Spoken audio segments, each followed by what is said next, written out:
जय हिंद बच्चों। तो यहाँ पर हम आपके लिए अर्धवार्षिक परीक्षा 2025-26 के लिए क्लास 11 का सब्जेक्ट हिस्ट्री का हाफ ईयरली मॉडल पेपर लेकर आए हैं। अगर आप लोग क्लास 11th में हैं और हाफ ईयरली एग्जाम 2025-26 देने जा रहे हैं तो ये मॉडल पेपर आपके एग्जाम के लिए इंपॉर्टेंट है, इसलिए आप लोग इस वीडियो को पूरा एंड तक देखिएगा। अगर आपको वीडियो पसंद आता है तो वीडियो को लाइक करिएगा, चैनल को सब्सक्राइब करेगा एंड वीडियो को अपने दोस्तों में शेयर करना मत भूलिएगा। तो चलिए एक एक करके यहाँ पर हम लोग सभी क्वेश्चंस को डिस्कस करते हैं जो आपकी एग्जाम के लिए इंपॉर्टेंट हैं। तो यहाँ पर पहला प्रश्न है, मेसोपोटामिया की सभ्यता का सर्वाधिक प्रसिद्ध केंद्र था? Sumeria, Babylon, Assyria, Nineveh. तो यहाँ पर राइट आंसर क्या हो जाएगा? राइट आंसर यहाँ पर हो जाएगा जो मेसोपोटामिया सभ्यता का सर्वाधिक प्रसिद्ध केंद्र था वो था यहाँ पर बेबीलोन। कौन था? बेबीलोन, यानी कि ऑप्शन नंबर सेकंड यहाँ पर आपका करेक्ट हो जाएगा। इसके बाद कुम्हार के चाक का सर्वप्रथम प्रयोग हुआ था? सुमेरिया में, बेबीलोन में, मिस्र में, चीन में। तो यहाँ पर राइट आंसर क्या हो जाएगा? राइट आंसर यहाँ पर आपका हो जाएगा सुमेरिया में, यानी कि ऑप्शन नंबर यहाँ पर आपका जो है का वाला करेक्ट हो जाएगा। ठीक है। इसके बाद है, ऑगस्टन के साम्राज्य को कहते हैं? प्रिंसिएट, गणतंत्र, यूनियन, संघ। तो ऑगस्टन के साम्राज्य को क्या कहते हैं? उसे कहते हैं प्रिंसिएट, यानी कि ऑप्शन नंबर यहाँ पर आपका जो है फर्स्ट वाला करेक्ट हो जाएगा। इसके बाद है, सॉलिड्स सिक्का किसने चलाया था? प्लिनी ने चलाया था, कोलुमेला ने चलाया था, बिल्किस ने चलाया था, या फिर कॉन्टेस्टाइन ने चलाया था? तो यहाँ पर राइट आंसर क्या हो जाएगा? राइट आंसर यहाँ पर हो जाएगा ऑप्शन फोर्थ आपका कॉन्टेस्टाइन ने चलाया था, यानी कि ऑप्शन नंबर यहाँ पर आपका। इसके बाद अगला प्रश्न है, मोहम्मद साहब का जन्म हुआ था 540 ईसा पूर्व में, 560 ईस्वी में, 570 ईस्वी में, 575 ईस्वी में? तो यहाँ पर राइट आंसर क्या हो जाएगा? राइट आंसर हो जाएगा 570 ईस्वी में, यानी कि ऑप्शन नंबर थर्ड यहाँ पर आपका करेक्ट हो जाएगा। ठीक है। इसके बाद है, शाहनामा का लेखक कौन था? शंख, शादी, अलराजी, उमर खयाम और इसके बाद फिर दोषी। तो यहाँ पर राइट आंसर क्या हो जाएगा? राइट आंसर हो जाएगा फिर दोषी, यानी कि ऑप्शन नंबर फोर्थ यहाँ पर आपका जो है करेक्ट हो जाएगा। इसके बाद है, पोप कहाँ रहता था? तो पोप कहाँ रहता था? लंदन में, पेरिस में, रोम में, काहिरा में? तो यहाँ पर जो पोप था वो कहाँ का रहने वाला था? वो रहने वाला था रोम का। कहाँ का? रोम का, यानी कि ऑप्शन नंबर यहाँ पर आपका जो है थर्ड वाला करेक्ट हो जाएगा, रोम। ठीक है। इसके बाद है, राफेल कहाँ के चित्रकार थे? तो राफेल कहाँ के चित्रकार थे? रोम के थे, फ्रांस के थे, इटली के थे, अमेरिका के थे? तो यहाँ पर जो राफेल थे वो इटली के चित्रकार थे, यानी कि ऑप्शन नंबर यहाँ पर आपका जो है थर्ड वाला करेक्ट हो जाएगा, इटली। ठीक है।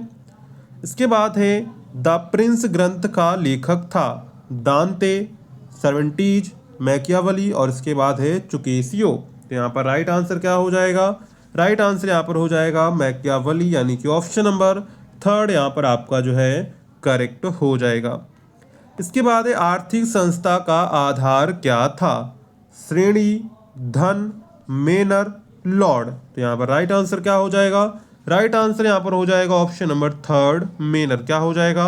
मेनर, यानी कि ऑप्शन नंबर यहाँ पर आपका जो है थर्ड वाला करेक्ट हो जाएगा। इसके बाद है, खंड खा यानी कि अति लघु उत्तरीय प्रश्न, जो कि आपके लगभग यहाँ पर 2-2 नंबर के दिए गए हैं। ठीक है। यहाँ पर सबसे पहला प्रश्न है, अलासिया किस लिए प्रसिद्ध था? तो यहाँ पर जो अलासिया था वो तांबे के उत्पादन और निर्यात के लिए प्रसिद्ध था। इसके बाद है, एम्फोरा क्या थे? तो एम्फोरा जो है प्राचीन यूनान और रोम में इस्तेमाल होने वाले 2 हैंडल वाले लंबे मटके होते थे जिनमें शराब, तेल या अन्य द्रव वस्तुएं संग्रहित और परिवाहित की जाती थीं। इसके बाद, इस्लाम धर्म की पवित्र पुस्तक का नाम क्या है? तो कुरान है। मध्यकाल में धर्म युद्ध क्यों हुए? तो मध्यकाल में धर्म युद्ध मुख्यतः ईसाइयों द्वारा पवित्र भूमि यरूशलेम को मुसलमानों से पुनः प्राप्त करने के लिए लड़े गए थे। यूरोप में पुनर्जागरण के कोई 2 प्रमुख कारण लिखिए, जिसमें आपके पहला कारण हो जाएगा प्राचीन ग्रीक और रोमन साहित्य व कला में नई रुचि का विकास, और दूसरा कर सकते हैं व्यापार और शहरों की वृद्धि के कारण बौद्धिक जागरूकता में वृद्धि। तो ये जो है यूरोप में पुनर्जागरण के दो प्रमुख कारण माने जा सकते हैं। तो यहाँ पर आपके हमने अति लघुत्तरीय प्रश्नों को देख लिया है। इसके बाद आते हैं हमारे लघुत्तरीय प्रश्न, जिसमें हमारा पहला प्रश्न है, आप ऐसा क्यों सोचते हैं कि पुराने मंदिर बहुत कुछ घर जैसे ही होंगे। इसके बाद दूसरा है, सोनेट नामक संस्था के विषय में आप क्या जानते हैं। यूरोप व एशिया पर धर्म युद्धों का क्या प्रभाव पड़ा, उसके बारे में आपको यहाँ पर लिखना है। इसके बाद एक, कैथोलिक धर्म से आप क्या समझते हैं, उसके बारे में आपको यहाँ पर लिखना है। तो यहाँ पर हम जो प्रश्न करा रहे हैं वो आपकी एग्जाम के लिए इंपॉर्टेंट है, हो सकता है आपकी एग्जाम में पूछे जा सकते हैं। तो आप लोग जो है इन सभी क्वेश्चंस को अच्छे से तैयार कर लीजिएगा। और अगर आपको इसकी पीडीएफ चाहिए तो आप हमारे टेलीग्राम व्हाट्सएप को ज्वाइन कर लीजिए, वहाँ पर आपको इसकी पीडीएफ मिल जाएगी। टेलीग्राम व्हाट्सएप की लिंक आपको डिस्क्रिप्शन में दी गई है, तो वहाँ से आप लोग उसको ज्वाइन कर सकते हैं। तो यहाँ पर पहला प्रश्न था, आप ऐसा क्यों सोचते हैं कि पुराने मंदिर बहुत कुछ घर जैसे ही होंगे। दूसरा था, सोनेट नामक संस्था के विषय में आप क्या जानते हैं। यूरोप व एशिया पर धर्म युद्धों का क्या प्रभाव पड़ा। कैथोलिक धर्म से आप क्या समझते हैं।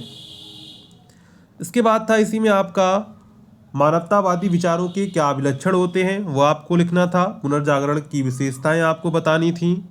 इसके बाद एक खंड गा, जिसमें हमको दीर्घोत्तरीय प्रश्न देखने को मिलते हैं। तो यहाँ पर अथवा करके आपको दो दिए जाते हैं, मतलब कि दोनों में से कोई एक आपको करना होता है। जैसे यहाँ पर, मध्यकालीन यूरोपीय समाज के प्रमुख वर्गों का विवरण दीजिए। अथवा, किन पुरानी कहानियों में हमें मेसोपोटामिया की सभ्यता की झलक मिलती है।